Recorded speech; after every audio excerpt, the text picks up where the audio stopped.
नमस्कार दोस्तों, मेरा नाम है मनीष और आप देख रहे हैं माय स्टडी दोस्त यूट्यूब चैनल। सो फ्रेंड्स, अभी हम बात करने वाले हैं advance English practice set number 7 के बारे में। 6 प्रैक्टिस सेट हमने अभी तक कर लिए हैं, तो वो अगर आपने नहीं देखे हैं तो एक प्लेलिस्ट बनी हुई है चैनल पे, अभी देखना, वहाँ पे आपको मिल जाएगा। उसका डिस्क्रिप्शन में लिंक भी मिल जाएगा, तो वहाँ से सभी प्रैक्टिस सेट सबसे पहले आप देखो, उसके बाद प्रैक्टिस सेट नंबर 7 पे आओ। देखिए, ये प्रैक्टिस सेट मैं काफ़ी मेहनत करके आप सभी लोगों के लिए बना रहा हूँ, और ये जो है अभी आपका नेवी का एग्जाम का एडमिट कार्ड भी आ चुका है, तो अपनी मेहनत को और भी ज़्यादा तीव्र कर दीजिए। मतलब ये है कि अब सोना वोना त्याग दीजिए कुछ दिनों के लिए, ज़्यादा दिन बचे नहीं है एग्जाम का, एक हफ्ते में आपका एग्जाम हो जाएगा, तो इसके लिए अब कड़ी मेहनत करने की ज़रूरत है। ये टाइम ऐसा टाइम है कि ये आपको डिसीजन दिलाएगा कि आपको सिलेक्शन मिलेगा या नहीं। तो बहुत अच्छा टाइम है, ना तो सर्दी है ज़्यादा ना गर्मी है, तो बहुत अच्छा टाइम है पढ़ने के लिए। आराम से अपना टाइम दो, फालतू टाइम वेस्ट करो मत, क्योंकि शादी सीजन चल रहा है तो इसमें वेस्ट मत करो। ओके, सो इसी के साथ में शुरुआत करते हैं आज के लेसन की। और फर्स्ट क्वेश्चन देखिए, as usual you know that कि following word find the same meaning as the word given below. Mentor आपके पास में वर्ड है, आपका सबका सुना हुआ ये वर्ड है, सबने इसे यूज किया होगा, लेकिन इसको अभी आप फाइंड कर पाते हैं नहीं, ये देखने पे पता चलेगा। देखिए, मेंटोर है, इसका मतलब एक तो आप होता है अनुभवी, एक होता है मार्गदर्शक, ठीक है ना, मार्गदर्शक, आपको मार्ग दिखाने वाला, ठीक है। तो इसका आपको सिनोनियम बताना है। देखिए, पहले वर्ड की बात करूंगा मैं, जीनियस की। तो जीनियस क्या होता है? बहुत से लोगों को आपने जीनियस बोला होगा, इसका मतलब होता है प्रतिभा। उसके अंदर कुछ ना कुछ प्रतिभा होगी, तभी वो जीनियस है। वो कुछ ना कुछ काम करने में क्या होगा, निपुण होगा, ठीक है ना। तो ये चीजें ध्यान रखना। उसके बाद देखिए, स्टाइलिस्ट, आप बहुत से लोगों के स्टाइलिस्ट बोलते हैं, लेकिन हिंदी में क्या आपको इसका मीनिंग पता है? इसमें हिंदी में मीनिंग होता है शैलीकार। अगर आप किसी को ये बोलेंगे ना, आप शैलीकार हो, तो वो बिल्कुल नहीं समझ पाएगा, चाहे उसको हिंदी आता ही नहीं हो। नहीं, हिंदी तो आता होगा लेकिन इंग्लिश बिल्कुल नहीं आता हो। लेकिन स्टाइलिश वर्ड को हम ऐसे यूज करते हैं, उसमें लगता ही नहीं कि इंग्लिश है, ठीक है ना। उसके बाद देखिए, व्यू लेवल, पिछले ही वीडियो में मैंने इसका मतलब बताया था, आपको पता होना चाहिए, फिर भी बता देता हूँ। होता है भोला भाला, मतलब उसे आसानी से ट्रैप किया जा सकता है, ठीक है ना। ओके, सो फाइनली वर्ड बचा है गाइड। तो आपको पता ही कि लास्ट में बचा है, तो इसका मतलब भी वही होता है, अनुभवी, मार्गदर्शक, ठीक है ना। तो ये आंसर इसका हो जाएगा, क्योंकि हमें सिमिलर मीनिंग बताना था। तो आई होप आपका सभी का सही हो। अब next question, in the following word find the opposite meaning word given below. Ideal आपके पास वर्ड है, पहले भी आ चुका है, तो इसको ध्यानपूर्वक देखिएगा। आइडियल का मतलब होता है आपके पास में आलस्य, या आप इसे बोल सकते हैं निष्क्रिय, ठीक है ना। मतलब कोई काम करने में मन नहीं है उसका, निष्क्रिय है। उसके बाद बेकार भी आप इसे बोल सकते हैं, जब कोई काम का ही नहीं है तो बेकार ही समझिए, ठीक है ना। तो ये सब मतलब हो गया। अब आपको अपोजिट मीनिंग बताना है ना, तो सेम पिछला जो क्वेश्चन आया था इससे रिलेटेड, ये सिनोनियम से रिलेटेड था, ध्यान रखिएगा। एक दो फर्स्ट या सेकंड प्रैक्टिस सेट में था। इंडोलेंट इसका फर्स्ट ऑप्शन है। इसका मतलब भी होता है आपके पास आलसी, अकर्मणीय है, मतलब कोई काम करने में उसका मन नहीं है। उसके बाद देखिए, स्टेशनरी। अब इस वर्ड का थोड़ा सा ध्यानपूर्वक समझिएगा, ये आपका जो है स्प्लिट वर्ड में भी पूछा जाता है। तो ये स्टेशनरी, देखिए मीनिंग क्या लिखा गया, सबसे पहले देखिए, STATIONARY है। अब ARY जब भी आता है ना, तो इसका मतलब जो है वो किताब वाला स्टेशनरी नहीं है, ये इसका मतलब होता है स्थिर, स्टिल, स्थिर, ठीक है ना। अचल बोला जाता है इसे, या आप इसे स्थायी भी बोल सकते हैं। तो ये ध्यान रखिएगा, अगर यहाँ पे ARY है तो इसका मतलब अचल या स्थिर होगा। अगर ई लगा हुआ था, ERY, तब इसका मतलब होता है लेखन सामग्री। जैसे आप किताब वाले की दुकान पे जाते हैं तो उसको स्टेशनरी बोलते हैं, वहाँ पे आपको सारा सामान मिल जाता है, तो लेखन सामग्री वहाँ पे मिलती है, तब आपको यहाँ पे यूज करना है ERY। तो ये देखिए, ऐसा कैसा लिखा होता है, हम डायरेक्ट टिक कर देते हैं स्टेशनरी, ये हो गया, ठीक है ना। तो ये ध्यान रखिएगा। उसके बाद देखिए, स्टिल, स्टिल का मतलब भी वही स्थिर होता है, शांत होता है, ठीक है ना। अब क्विक है, क्विक का मतलब होता है तुरंत, क्विक, तेजी से। अब यहाँ पे आपसे अपोजिट मीनिंग पूछा था, तो आपने देखा कि आइडियल का मतलब आलस्य, निष्क्रिय, बेकार, एक जैसा होता है, और एक क्विक है तो ये आंसर हो जाएगा। क्विक मतलब तुरंत, तेजी से करने वाला, तो ये इसका सही आंसर है। बाकी सभी इसके सिनोनियम हो गए। ओके, सो अब देखते हैं नेक्स्ट क्वेश्चन। अभी देखिए, वन वर्ड सब्स्टिट्यूशन वाला क्वेश्चन है। क्वेश्चन क्या बोल रहा है, one who deals in flowers, जो डील करता है फ्लावर्स, फूलों के साथ में, यानी कि फूल विक्रेता बोल सकते हैं, उसको क्या बोला जाता है? तो वर्ड का आंसर हो जाएगा फ्लोरिस्ट, ठीक है ना। जो फूल बेचने वाला होता है फ्लोरिस्ट बोला जाता है। इसी प्रकार देखिए, क्यूरेटर, क्यूरेटर क्या होता है, पहले भी आ चुका है आपके लिए, संग्रहालय का रखरखाव करने वाला, ठीक है ना, संग्रहालय अध्यक्ष भी बोलते हैं इसे, ठीक है ना। तो ये ध्यान रखना। उसके बाद में देखिए, कंपेयर, इसका मतलब होता है परिचायक, ठीक है ना। उसके बाद फ्लोरिस्ट का मतलब मैंने आपको बता दिया, one who deals in flowers. उसके बाद स्कल्प्टर, ये भी काफी अच्छा मीन है और ये पूछा भी जाता है। स्कल्प्टर का मतलब आपको पता होना चाहिए, मूर्तिकार होता है। ओके, आंसर इसका हो जाएगा सी ऑप्शन। बाकी इनके मीनिंग भी ध्यान रखिएगा, काफी अच्छे मीनिंग आपके लिए हैं। ओके, सो नेक्स्ट क्वेश्चन देखते हैं। ओके, सो अभी इडियम फ्रेज आपको बताना है bye fits and starts, bye fits and starts. तो इसका आंसर होता है बी ऑप्शन, इरेगुलरली, अनियमित रूप से, ठीक है ना। बाई इसको बोला जाता है bye fits and starts irregularly, ठीक है। तो याद ही रखना होगा आपको, इसमें कुछ समझाने लायक है नहीं, तो बी ऑप्शन आपको ध्यान रख लेना है। आगे देखते हैं फिर नेक्स्ट क्वेश्चन। ओके, एक और अच्छा क्वेश्चन आपके लिए है कि इसमें आपको बताना है करेक्टली स्प्लिट वर्ड सैटेलाइट। यहाँ पे बहुत सारे मीनिंग लिखे गए हैं, इसमें सही कौन सा है ये आपको बताना है। ओके, तो सही ढूंढिए। इसका सही मीनिंग होता है, देखिए SATELLIT, और सैटेलाइट का मतलब क्या होता है, उपग्रह। ओके, सो बी ऑप्शन करेक्ट हो जाएगा। फर्स्ट आप यहाँ पे देखिए, पहले बी लिखा गया है तो बी सही है। यहाँ पे ये सफल करके लोड़ा लिखा गया है, तो इससे आपको कोई प्रॉब्लम नहीं होना चाहिए, राइट। तो देखते हैं नेक्स्ट क्वेश्चन। नेक्स्ट अभी आप यहाँ पे देखेंगे कि डायरेक्शन दिया गया है क्वेश्चन नंबर 6 to 10 के लिए। फिल इन द ब्लैंक वाली क्वेश्चन है, जैसा हम रोज करते हैं, तो बार बार बताने की जरूरत होनी नहीं चाहिए आपको। देखते हैं फिर।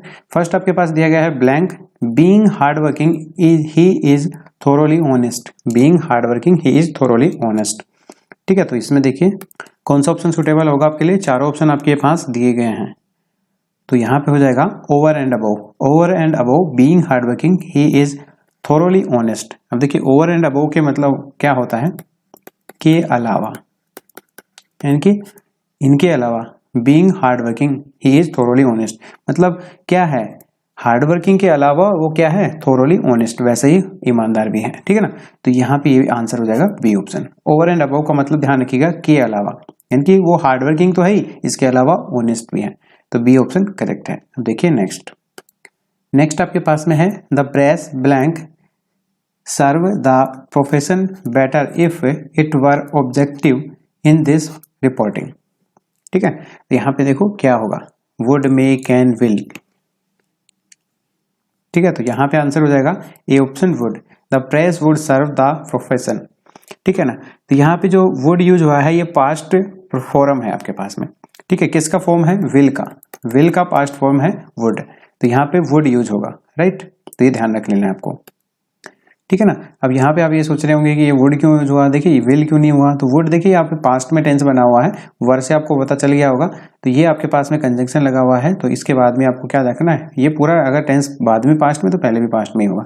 The press would serve the profession better if it were objective in this reporting, ठीक है ना। तो ये ध्यान रख लेना, ये आंसर करेक्ट है। अभी आप वीडियो पॉज करके भी इसके लिए सोच सकते थे। अभी देखते हैं नेक्स्ट क्वेश्चन।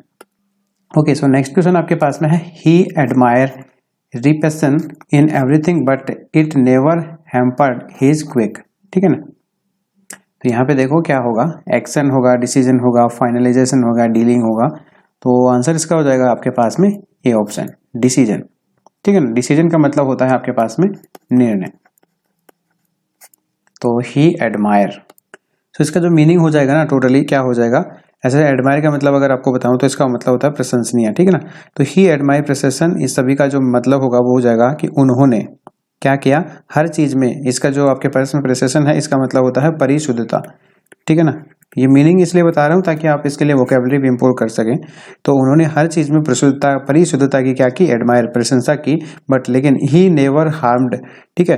लेकिन उसने अपने निर्णयों में कभी भी क्या है, जल्दबाजी नहीं की, ठीक है ना। हार्म हिज क्विक डिसीजन, तो ये आपको ध्यान रख लेना है इसका मीनिंग। अब देखिए नेक्स्ट क्वेश्चन।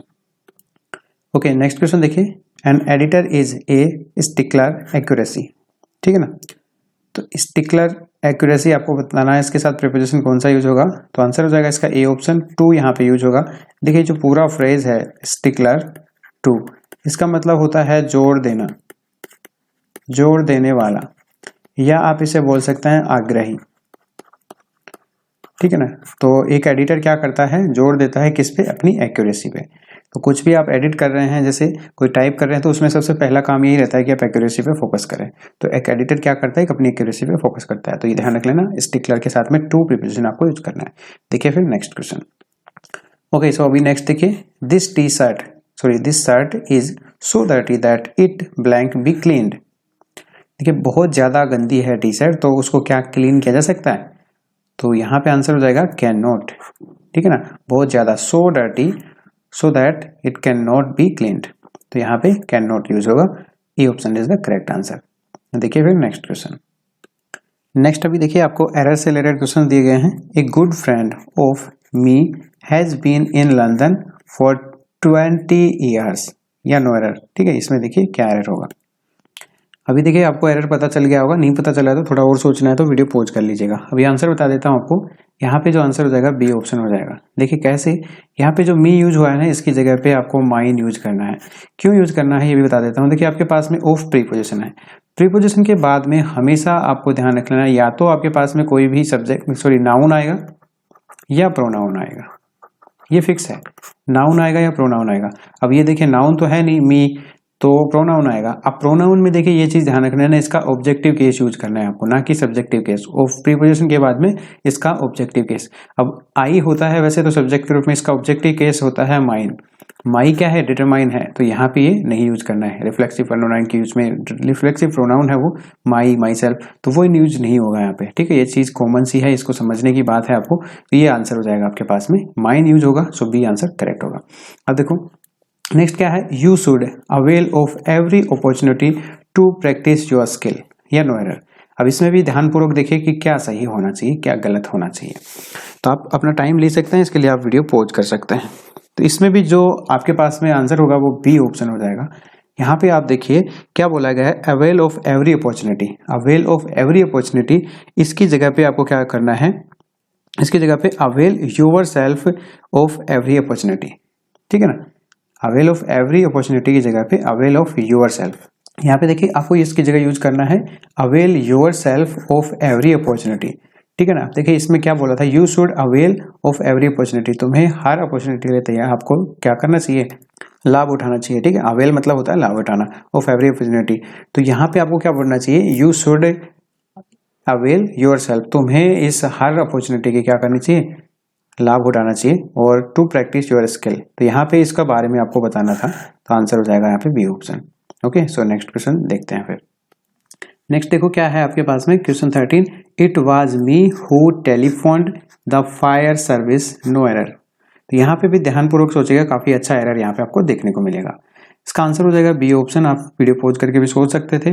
बी ऑप्शन इसलिए होगा, देखिए यहाँ पे मी जो है इसमें आपको आई यूज करना है, क्योंकि देखिए इट वाज, यहाँ पे इसका सब्जेक्टिव केस यूज करेंगे और ये आपके पास में होता है आई, ठीक है ना। इट वाज मी नहीं होगा, इट वाज आई, वह मैं था जो क्या किया, who telephone the fire service, जिसने फायर सर्विस को फोन किया। ओके, सभी डायरेक्शन देखिए क्वेश्चन नंबर 14, 15 के लिए अंडरलाइन वर्ड को आपको क्या करना है, इंप्रूव करना है। इसमें देखिए क्वेश्चन 14 है, ड्यूरिंग द इंडो पाक task the main focus was on Kashmir. तो यहाँ पे फोकस अंडरलाइन किया गया है, इसकी जगह पे आपको अल्टरनेट ढूंढना है इसका, कि इसकी जगह क्या रिप्लेस किया जा सकता है। अगर कोई नहीं है तो हम इसको नो इम्प्रूवमेंट दे देंगे। अब इसका सही आंसर हो जाएगा आपके पास में A option, attention. Main attention जो था ना वो किस पे था, कश्मीर पे था, तो इसकी जगह फोकस की जगह हम रिप्लेस कर सकते हैं अटेंशन को, तो ए आंसर हो जाएगा, ठीक है। देखिए नेक्स्ट देखिए, नेक्स्ट आपके पास है, yesterday I had gone all the way to Gurgaon to meet my friend but she was not at home. इसकी जगह आपको रिप्लेस करना है आई हैड गोन की जगह पे, तो क्या होगा इसकी जगह पे, इसकी जगह पे आंसर हो जाएगा आपका बी ऑप्शन, वेंट, ठीक है ना, वेंट हो जाएगा। क्योंकि देखिए यहाँ पे जब भी आपको क्या हो, सेंटेंस में अगर यूज किया गया हो yesterday, last day, last night, ऐसे वर्ड आपको मिलते हैं, तो आपको यूज करना होता है पास्ट इंडेफिनेट, या आप पास्ट सिंपल भी बोल सकते हैं, तो ये यूज करना होता है। और इसमें आपको देखिए यहाँ पे वेंट इसका फॉर्म होगा, V2 यूज करना है मतलब, तो ये आपका आंसर हो जाएगा। इसकी जगह आपको इंप्रूव करना था। देखिए फिर नेक्स्ट क्वेश्चन। अभी देखिए नेक्स्ट क्वेश्चन आपके पास में क्वेश्चन नंबर 16, वही PQRS यानी कि पैराजंबल से रिलेटेड क्वेश्चन है, और इस क्वेश्चन को आपको डेफिनेटली बनाना चाहिए। काफी दिनों से क्वेश्चन आपको करवा रहा हूँ, तो ये क्वेश्चन आपसे बन रहा है। 1 नंबर का क्वेश्चन आपका डेफिनेटली, मान लीजिए नेवी SSR AA हो या एयरफोर्स एक्सचेंज वाली ग्रुप हो, दोनों में आएगा। अब देखो क्या बोल रहा है, ग्रिड इज रिगार्डेड एज, इसके बाद आपको ढूंढना है। अब देखिए यहाँ पे आपके पास में एज है, अब greed is regarded as, as के बाद देखिए पॉसिबल यूनियस एंड, ये हो सकता है लेकिन अभी इसको हम नहीं ले रहे। उसके बाद में देखो बिकॉज इट, तो बिकॉज वाला तो बिल्कुल नहीं होगा। उसके बाद में डिस्ट्रक्टिव एफर्ट्स, ये कुछ नहीं सुटेबल हो रहा है, तो इसके बाद देखिए यहाँ पे इसका इमोरल बिहेवियर, ये यहाँ पे ठीक है। Greed is regarded as immoral behaviour, greed यानी कि लालसा, रिगार्डेड यानी कि इसको ऐसा ध्यान किया गया है कि इमोरल बिहेवियर, इसके अनैतिक व्यवहार के लिए, रिगार्डेड एज, उसके बाद में आपके पास में हो जाएगा ये बिकॉज इट हैज, इसके अनैतिक व्यवहार के कारण, क्योंकि ये इट हैज ये रखती है पॉसिबल र्यूनियस, र्यूनियस मतलब अनर्थकारी, ठीक है ना, अनर्थकारी डिस्ट्रक्टिव एफर्ट्स, डिस्ट्रक्टिव मतलब हानिकारक, एफर्ट्स मतलब प्रभाव, हानिकारक प्रभाव रखती है ऑन द अदर पीपल, दूसरे व्यक्तियों पर। तो लालच जो है एक ऐसी चीज है जो दूसरे व्यक्तियों पर भी हानिकारक प्रभाव रखता है, क्योंकि लालसा जो है दूसरों को ही नुकसान पहुंचाती है खुद से ज्यादा, क्योंकि हम क्या सोचते हैं कि हमारे पास ये भी रहे वो भी रहे। तो खैर हमें भावनाओं में नहीं बहना है, हमें सेंटेंस के हिसाब से वर्क करना है। तो सबसे पहले आपके पास में एस होगा, उसके बाद में क्यू होगा, फिर उसके बाद पी होगा, उसके बाद आर होगा। तो एस क्यू पी आर देखेंगे आप यहाँ पे, तो सी ऑप्शन में आपको देखने को मिल जाएगा, ठीक है। तो ये आंसर हो जाएगा। बाकी आप इंटेलिजेंट हैं, इसको आसानी से बना सकते हैं, ऐसा कुछ मीनिंग इसमें है नहीं जो आपको समझ नहीं आएगा, तो डेफिनेटली आपसे बन गया होगा। अब देखिए फिर नेक्स्ट क्वेश्चन। ओके गाइस, सो यहाँ पे नेक्स्ट क्वेश्चन है change the given word into adjective. तो मूव है, इसका एडजेक्टिव वर्ड आपको बताना है। तो देखिए आपको एक चीज बताता हूँ, जब भी आपको नाउन फाइंड करना हो आप उसे वर्ड से सवाल कर लीजिए, ठीक है ना, होम से सवाल कर लीजिए या किसी भी और WH वर्ड से आप सवाल कर सकते हैं। लेकिन जब भी आपको यहाँ पे एडजेक्टिव से फाइंड करना हो एडजेक्टिव, तो आपको क्या करना होता है, उसे हाउ से सवाल करना होता है, हाउ से, ठीक है ना, कैसा है। तो यहाँ पे देखिए एक तो मूव है, इसका हो जाएगा आंसर मूवेबल, कैसा है, मूवेबल है, तो ये आंसर आपके पास में हो जाएगा। और वर्ब से आपको हमेशा आंसर पूछना होता है। सो ओके, अभी इसके बारे में बात कर लिया हमने, आंसर इसका हो गया ए ऑप्शन। अब देखिए नेक्स्ट क्या है, give the plural of the given word. अब देखिए सेफ आपके पास में है, CHIEF, चीफ, एक मिनट सही से लिख देता हूँ। ओके, सो यहाँ पे अभी देखिए, यहाँ पे चीफ आपके पास वर्ड है, तो इसमें आपको बताना है कि इसका प्लूरल फॉर्म क्या होगा। कल मैंने आपको एक ऐसा क्वेश्चन करवाया था जिसके लास्ट में एफ था, लेकिन ये जरूरी नहीं है कि उसकी तरह बनेगा या नहीं, क्योंकि सभी के लिए ये नियम लागू नहीं होता है। तो यहाँ पे आप आंसर बताइए क्या होना चाहिए। देखिए ए ऑप्शन है चीफ्स है, चीव्स है और चीफ है और चीफ से डबल ई वाला है, तो यहाँ पे आराम से आप सोच सकते हैं। इसका आंसर हो जाएगा यहाँ पे ए ऑप्शन, देखिए सिर्फ आपको इसमें एस लगाना है। कल मैंने आपको बताया कि अगर वर्ड के आप एफ हो या एफ ई हो, तो एफ या एफ ई को हम ई में कन्वर्ट कर दे, सॉरी वी में कन्वर्ट कर देते हैं और प्लूरल बनाने के लिए ई एस लगा देते हैं, तो वी ई एस का यूज करते हैं यहाँ पे। लेकिन जरूरी नहीं है वो सभी वर्ड के लिए हो, इसमें कुछ एक्सेप्शंस भी रहते हैं, तो इसकी जगह पे मैं कुछ वर्ड आपको लिखा देता हूँ। या आप ऐसा करिए, टेलीग्राम ग्रुप आपने ज्वाइन किया हुआ होगा, मैं वहाँ पे सारा आपके पास शेयर कर दूंगा, सिंगुलर प्लूरल के कितने रूल होते हैं और किस किस तरह से वर्ड बनते हैं, एग्जाम्पल भी सारे के सारे शेयर कर दूंगा। तो वो जरूर से आप ज्वाइन नहीं कर रखे हैं तो कर लेना, डिस्क्रिप्शन में लिंक होगा। और आप वीडियो भी चेक कर सकते हैं, आप सर्च कीजिएगा कि how to join my study दोस्त टेलीग्राम ग्रुप, यूट्यूब पे सर्च कर लेना, वीडियो मिल जाएगा। ओके, सो अभी उसको ज्वाइन करने के बाद में आपको सारी PDF फाइल में वहाँ पे दे दूंगा, ताकि आप सारे रूल पढ़ लो वहाँ पे, क्योंकि यहाँ पे अगर मैं अलग से पढ़ाऊंगा तो थोड़ा टाइम वेस्ट हो जाएगा। सो आंसर इसका हो जाएगा यहाँ पे ए ऑप्शन। तो आई होप ये आपका सही हो। अभी देखते हैं नेक्स्ट क्वेश्चन। ओके, सो अभी नेक्स्ट क्वेश्चन देखिए, यहाँ पे एक्टिव पैसिव है, और देखिए इस चीज को मैं ये बोलना चाहूंगा कि ओनली इसको ये क्वेश्चन लिखाना चाहिए आपका, चेंज द वॉइस, क्योंकि यहाँ पे जो है ना वॉइस से आपको कुछ अलग ही मिलने वाला है। देखिए many a person has been saved from the man eaters by these hunters, ठीक है ना।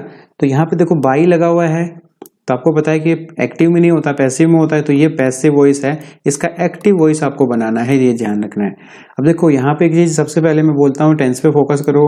टेंस आपके पास में है हैज बीन, तो आपको ये ध्यान में आना चाहिए, हैज बीन किसका होता है, प्रेजेंट परफेक्ट कंटिन्यूअस। तो प्रेजेंट परफेक्ट कंटिन्यूअस जब होता है तो इसको हम अगर एक्टिव में बदलें तो इससे पहले ये किससे बनता है, प्रेजेंट परफेक्ट से।